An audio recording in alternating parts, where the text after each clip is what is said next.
We're talking, and then so you're getting out of college, the economy's tanking. So what are you going to do for a job now? You're getting out of there. So I always babysat throughout college. So I had like a handful of families that I babysat for. And this one family was like, we have this, like one of their friends owned a company, and I guess he had owned and sold a lot of companies, and they were like, he's really looking for a good like business manager / personal assistant. And I was like, okay, I'd be interested in meeting with him, but I will only do it for 1 year because I am going to grad school in the fall. So I had really wanted to go to grad school the year prior, but I didn't get accepted into any of the programs that I was applying to. So the program that I went into was College Student Affairs, which I can talk about in a little bit.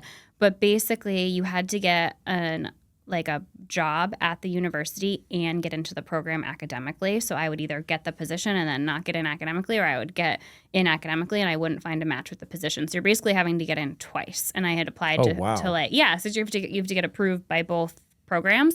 And so I had gotten like accepted into some schools but didn't have a match, and then so it was a whole thing.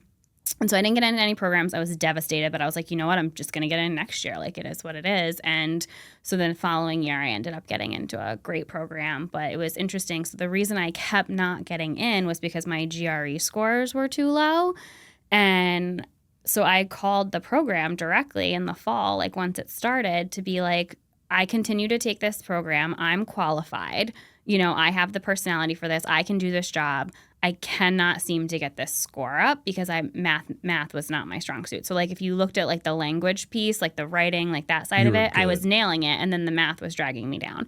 And I was like, there are no math classes in this program. So tell me why I need to get this up. You know, I was like, what can I do? And she was like, go take there was like another test you could take. I can't remember what it was called anymore. It was like the ACE test or something, but another grad test. Like they had the GMAT, the GRE, and then there was another one. She was like, go take this test. If you score over X, I'll let you into the program. I was like, okay. Really? And so I went and took that test, got the score I needed, and then reapplied.